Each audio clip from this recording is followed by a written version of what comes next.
Imagine you're a rat. You've been eating a little barley here and there, minding your own rodent business. And one day, you're told you've been legally summoned to court. Not a trap.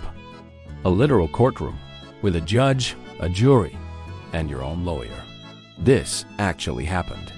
Not in a fairy tale, not in a cartoon, but in France in the year 1522. This is the true story of the reticent rats of Autun. A group of rodents who were charged, summoned, defended, and ultimately won. Back in medieval and early modern Europe, legal systems worked a little differently. If someone committed a crime, they could be tried in a court of law. But someone didn't always mean a person. Animals were sometimes put on trial too. Pigs, horses, cows, and even insects like locusts were charged with crimes. They were summoned to court, sometimes jailed, and in rare cases, even executed. It sounds absurd now, but at the time, people took it seriously.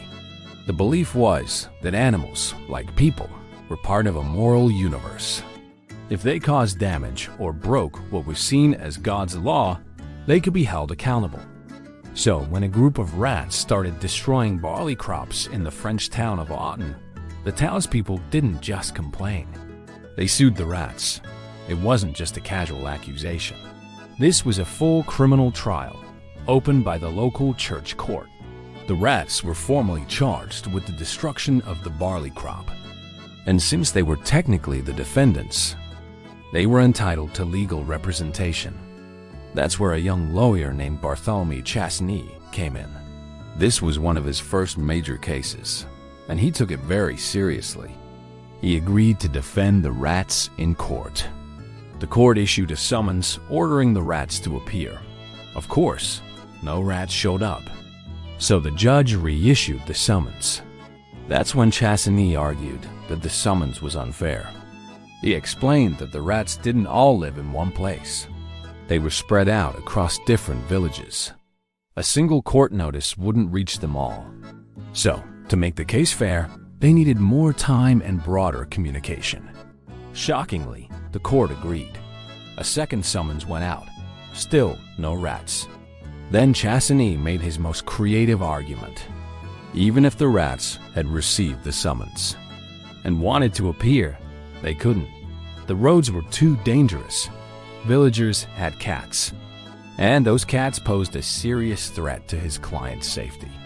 He requested that the court order all villagers to restrain their cats to give the rats safe passage to court. That was the level of argument happening in this courtroom, and the court didn't reject it outright. They actually considered it, but the case kept dragging on. With no rats ever showing up, no testimony, and no defendants present, the court had no choice. The case was dismissed. The rats won. Or at least, they didn't lose. But the real winner was Bartholomew Chassenny. His clever defense of the rats got national attention. He later became one of France's most respected legal figures. He became a judge, a scholar, and eventually, the president of the Parliament of Aix. And it all started with this bizarre trial over stolen barley. Today, animal trials sound ridiculous. But back then, they were seen as symbolic acts of justice. People believed that if animals could cause harm, they could choose whether or not to obey divine law. Trials like this were more than legal events. They were acts of public morality. And in that courtroom, Chassenny gave one of the strangest and most brilliant legal performances in history. So the next time you see a rat stealing grain in a field, remember, in 1522, someone tried to sue him.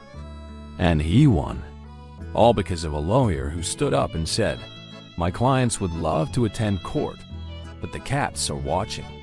If that's not the weirdest trial you've ever heard of, just wait until you hear about the time a group of insects were excommunicated from church. But that's a story for another day.